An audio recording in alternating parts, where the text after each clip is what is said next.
sponsors at? I need a bag for this shit, nigga. What up, man? It's your boy Compton Rick Rock with Compton Rick Rock TV, and I got one of my partners, my real partners up in the building, Young Shane from the Young Hogs. The infamous. We definitely about to wait. Before we even get into all that, this is not a podcast. You getting another one of my partners, 30 years of friendship. Plus. Probably longer than that. Yeah, longer than that. So y'all just fit to catch up on some convo that we gonna just have. And y'all, we just letting y'all in our world and giving y'all a little bit of it, man. Young Shane, introduce yourself, man. Let them know about yourself, man. Man, it's the infamous Young Shane, man. 1/5 of the Young Hogs. 1/6 if you count the homies, man. But RIP, my nigga Nutso. RIP, my nigga Time Bomb. You know what I mean? Shit. You know what it is. If you from Compton, then you know. If you know, then you know. You know what I mean? Okay. Before there was a Kendrick Lamar. Before there was a Compton AV. Before there was a Compton AD. Before there was a Compton ass TG. Before there was a Geechee Gotti. Before there was a YOG. It was the Young. Wait. Before it was a game. It was the Young Hogs. No. It was this nigga. The infamous. You know what I mean? And I'm going to touch on that too. You know what I mean? Well, before we get started, this is what I want to ask you, my brother. I met you in junior high school. You was one of the first people that I seen ever writing a rap. When I seen you writing that rap, I knew right then and there.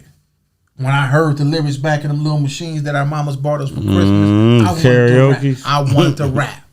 Right? You don't even remember the song. I still do. What's you know up? What I'm saying? It was some gang banging shit. So, back then that's what we was into, man. You feel me? Okay, now the Young Hogs. How did you start that group, man? For those who don't know, man, I was actually the general manager of the Young Hogs, man. The whole Young Hogs was a collab of my homies, you know what I mean? So shit. Once we had the original group was me, T-Mac, Killer Kane, Time Bomb. Rest in peace. At the Time Bomb, met his unfortunate demise. Shit, we had to re-strategize and rebuild, you know what I mean? And we did reach out to a couple people who was in other groups, like my nigga Taboo, who was in a group with Spider-Loc and Snoopy Blue, and my nigga Nutso, who was in a group with Black. My nigga Black, they was called the Hard Heads, and once we started doing our shit and we had to rebuild, them was some of the cats that we reached out to. My nigga TJ was in a group with BG Knockout, my nigga BG Cat from Great. You feel me? He was part of the BG clique. So when everything got restructured, we reached out to a couple more cats. Well, I reached out to a couple more cats that I went to school with, whether it was junior high, high school, elementary, whatever. If you had that gift and you was on point and you was from the city, shit, I was fucking with you. You know what I mean? But my nigga Taboo, he was the only nigga from LA, which I grew up with on the weekends because that's where my family from. Mm-hmm. And yeah, that's how he got drafted. Well, let me tell you something. 1996. I was in Los Padrinos Juvenile Hall. My mama brought me, it was either Word Up magazine or Source magazine. Source magazine. Source magazine. Snoop was on the cover. There you go. I'm flicking through the pages of this magazine, right? Come across a Dub C article. Dub C from the West Side Connection, that is. Yes, sir. As I'm reading it, I come across Royce Mims, Young Shane. When I seen it, I said, man, this is my homeboy. I ran through the whole little unit. Man, this is my homie right here from my neighborhood. Dub C was one of the dopest. I loved that West Side Connection when I was coming up. Man, how did somebody at that age, 16 years old, get lucky enough to meet Dub C? And you got to think, my nigga, We ain't from that era of the internet. You know what I mean? You just said some shit then that probably would have blew a nigga out of this world in this day and age. You feel me? They probably would have considered it clout chasing. But the song that you didn't want to rap is one of these songs that these new rappers get away with right now. Right. This is the shit that they blowing them up. You feel me? But that day and age, I was young, you know what I mean? And my neighbor, he was actually a producer, a dope producer, my nigga Melly Mel. Mel played every instrument under the sun, bro. And he had an artist called Tiger, which was a female, had the same name as Tiger. You know what I mean? But then she was popping. My nigga Tiny Moo, me, her, Tiny Moo. I don't know if y'all familiar with Tiny Moo, but if you know, then you know. Tiny Moo, Big Brother started 107. You feel me? You'll have to Google the rest. R.I.P. Tiny Moo. You know what I mean? But we did a show at a San Bernardino Stampede Stadium, which is a minor league baseball stadium. If you never rocked the stadium, man, then shit, you ain't never got it in. But at this performance was E40 and the Click, Set Trip, West Side Connection, Above the Law, anybody who was anybody performed at this show. Them hitters right there. Them hitters. At that time, this was like 96, 97, so this was the West. And for me to be performing at that show was big. We was on the undercard. I got invited. I performed with Tiger because I jumped on a song with her that my neighbor produced, and that was his artist.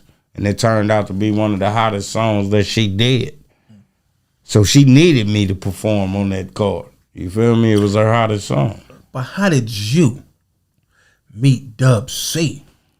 Okay. Yeah, let's get to the infamous Young Shane. I want to hear about Young Shane. Doing this show that Tiger invited me to perform on. Me, her, and Tiny Moo had a song. And yeah, we was on the undercard. We did the early morning slots. So we did all the up and coming West Coast artists. But later on during the night, all the heavy hitters performed.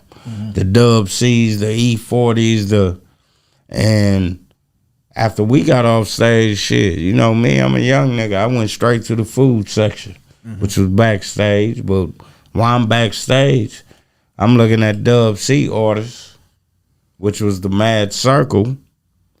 They back there warming up. They getting it in. And you know me, it's a Mad Circle, so I jumped in it.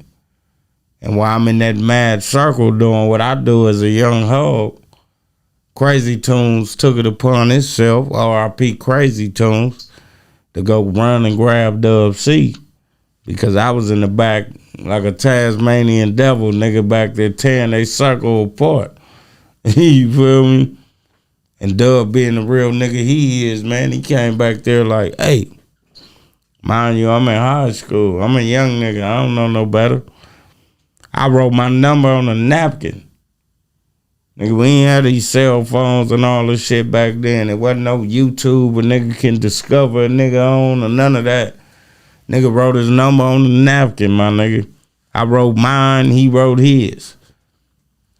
He told me he was in New York. He had some shit to handle. And when he got back, he was gonna call me.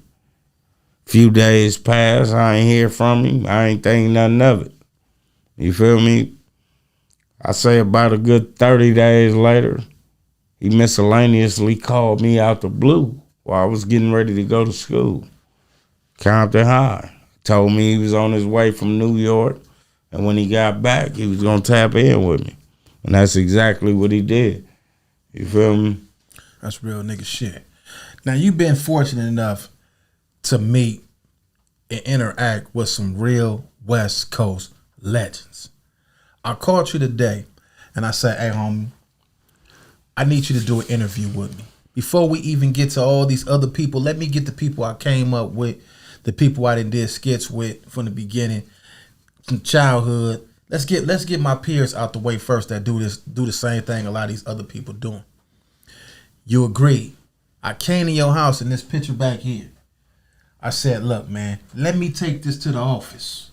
And in case y'all didn't know, all this artwork that you see in the building, he drew it, but we're going to get to that later. Let me finish the story. Yes, sir. This man right here, which you probably got to move out the way so they can see Eric Easy E. Wright. Right. You did. You got a unique story about the man, the legend, rest in peace, Eric Wright. Let these people know that story, man. Oh, man. If you don't know, shit, the day Real Compton City G's was filmed was the day of my oldest nephew baby shower. You know what I mean? I was young, 13. We out there off the porch. We out there celebrating the baby shower, getting it in, and Eazy-E pulls up. With the homies, of course. Dreister. Shout out to Dreister, Knockout. You know what I mean? But Eazy-E pulls up in his lowrider coming to shoot a video. We don't know nothing about this. But what we do know, that's Eazy-E. So we about to get in that video. So if everybody didn't, you can definitely run it back. You're going to see your boy, man, at 13 off the porch in that joint. You feel me? Definitely. A lot of people wasn't fortunate enough to meet Eazy-E. You have been one of the lucky ones to meet Eazy. I never met Eazy-E.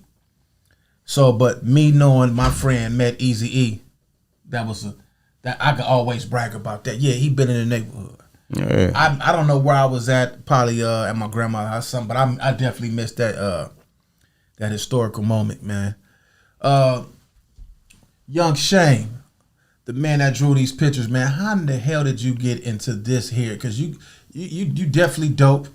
I like the artwork, man. It definitely brings a little something special to the podcast, man. Thank you for even allowing me to come to your house and snatch some of this shit off your wall. Man, you already know what it is, man. You feel me? You know, I'm more part of the solution than the problem, man. So if you need me, I'm always on board. Right. But shit, I've been drawing this shit all my life. Now what niggas don't know is I ain't been doing paintings. I only been painting for about a year as far as these canvases go. You know what I mean? So I'm brand new. I know you hear these new rappers be like, man, I just started rapping a year ago. Yeah. I just started painting on canvases a year ago. And that's facts. Yeah. How much for a painting like this would cost? Do it varies? Do it depends? Or, oh no, it definitely varies. You can get one of these Nipseys right here. That's small. That's a small size. I'll do a Nipsey or maybe the No Custers. You feel me? Depending on what it is and what I'm putting on it, that can very well be a $800 to $900 painting. That's the smallest. Right. They worth it. Depending on if it's resin or, you know what I mean? Look at Kendrick. You feel me? Kendrick over there super glossy. Why? I was wondering how did you even get that? I don't really too much know about art. You know what I'm saying? I don't draw. How did you get that picture? Is that's the resin one right there, right? Yeah, that's resin. That's nice, man. That Pac, nice. As well as Pac. That's cool, man. So what's next for Young Shane, man? You got any? Is you still doing music? Got anything else in the future that you gonna be doing? Well, man, you know I'm a jack of all trades. If anybody know, you know, man. I do everything. Whether it's music, whether it's painting, whether it's art, whether it's producing, whether it's editing, video production, whatever it need to be, I'm here. Check this out. Geechee Gotti. For y'all don't know, Geechee Gotti is one of the most popular battle rappers in the world. How many times he won? 3 times, right? 3 times. 2 or 3 times. 3-time champion of the year. 3-time champion of the Geechee Gotti. Shout out Geech. When I came home from doing my prison sentence, I met Geechee Gotti through you. I think we used to be on Exmoor Street, right? Yeah. Yeah, we was on Clyde. Clyde. Yeah, we was on Clyde. Then how did I get Exmoor mixed up with Clyde? And when I met Geechee, all them little young dudes had flow. They all knew how to rap. But I think Geechee was the first one that I recorded a song with, if I'm not mistaken. Yeah. right? And He was the most seasoned he was seasoned at his age. and his bars was on point. Now I'm fresh from prison, and I'm writing these dope raps. I think this youngster going up in there with no ink pen, no paper, and he rapping some of the dopest shit. That's one of your students. You basically had all them little young dudes rapping. It was cool because you kept them out of trouble. You kept them doing some shit. How did you find all them little young dudes in the neighborhood and get them to stop from gangbanging to take the time out and teach these little dudes how to rap? I know it was all your doing. Because at the end of the day, I was raised by real big homies. You feel me? So the big homies I was raised by influenced me to be a big homie to the niggas that I was preaching. I ain't never been a nigga to tell a nigga to go out there and throw his life away. You feel me? So if a nigga gonna get out there and do something, be the best nigga you gonna do whatever you gonna do. Not saying we knew that this was because shit, I set out to be a rapper. Everybody don't make the cut. You feel me? I done did my share of Death Row and movie soundtracks and nigga, I got all that under my belt. Radio, but everybody don't make the cut. But I seen some shit in Geeks, bro. Like it's crazy, bro. Like I done had niggas that had deals or had situations in the hood to where I done tried to shop him to. Like, man, you need to focus on my nigga Geeks. And niggas probably felt the same type of energy because, like I said, nigga was signed to Mac and he felt like niggas was liabilities instead of assets because of the streets. The lifestyle. Right. Niggas out here really doing what they say, so shit, when this nigga gonna die? Like, so when a nigga out there rapping too real and rapping too real, some niggas be scared of the shit a nigga talking about, my nigga. Everybody ain't gonna just jump aboard and be like, hey, yeah, man, I'm about to sign you because you rapping that real shit. Sometimes it be too real. Right. That's like some of the youngsters I deal with, man. I tell them, look at here, man. The studio gangsters, remember they used to call rappers studio gangsters? Yeah. Man, you know the studio gangsters was the ones that was getting the money, going home and laying up, sleeping and waking up the next day. But the real gangsters, it seemed like they the one getting a cat peeled because they leave the studio, go straight to the hood. Well, now, let me reverse that.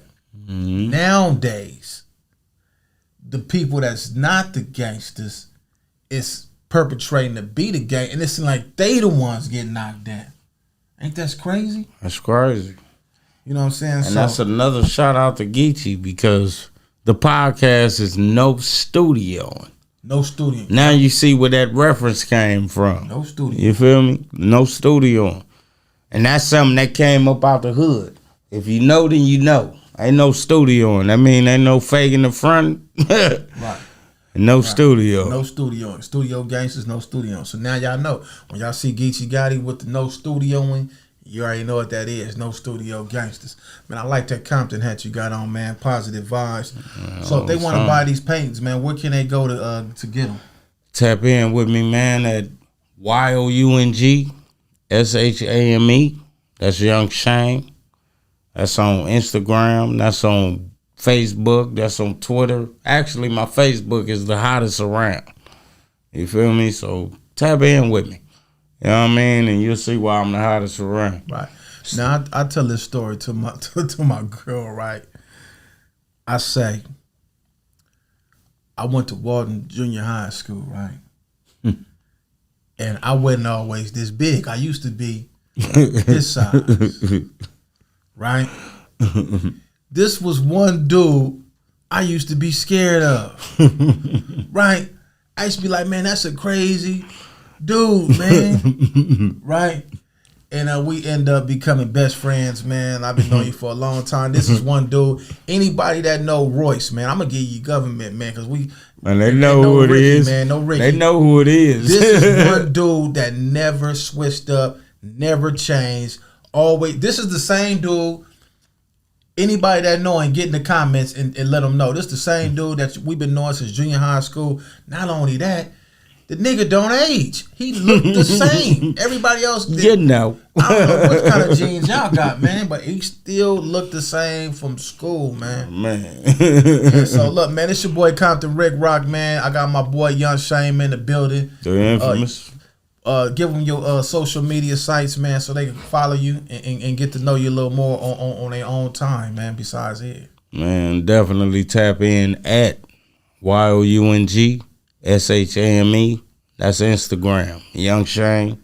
It's gonna say the real Young Shame because I am. The real. But tap in, man. Let us know. That's for Instagram, Young Shame, YOUNG SHAME. Follow me. Right. Subscribe. Subscribe to Compton Rick Rock. Oh, yeah. Subscribe to Papa Z Films. Right. Tap in with everybody, man. We getting it in. 2022. Let's do it. Let's do it. It's your boy Compton Rick Rock, man, and we on up out of here.